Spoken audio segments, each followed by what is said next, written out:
Patay na nang natagpuan ang isang bagong silang na sanggol sa isang palikuran sa Tugigaraw, Cagayan. Pinaniniwala ang itinapon kahapon ng katawan nitong nakabalot sa tela at plastik. Kwento ng isang residente, bigla nagkagulo ang mga tao sa lugar nang mamataan ang katawan ng sanggol. Agad dumating ang responde at isinugod siya sa ospital, pero huli na at doon na idineklarang dead on arrival.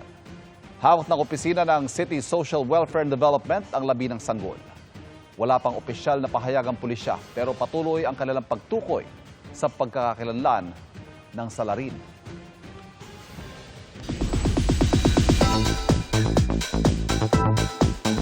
Excited parents sina Megan Yang at Michael Daes para sa kanilang baby boy.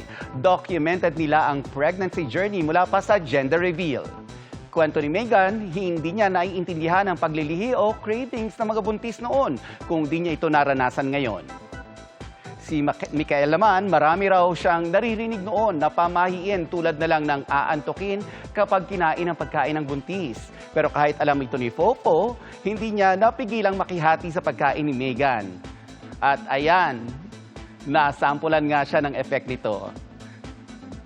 Happy naman daw si Michael na marami pa siyang natututunan tungkol sa mga buntis.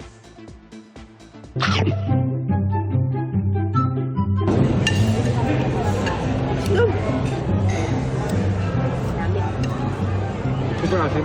Huh? Wanna try? You're gonna eat the whole thing? Go. Good luck to me.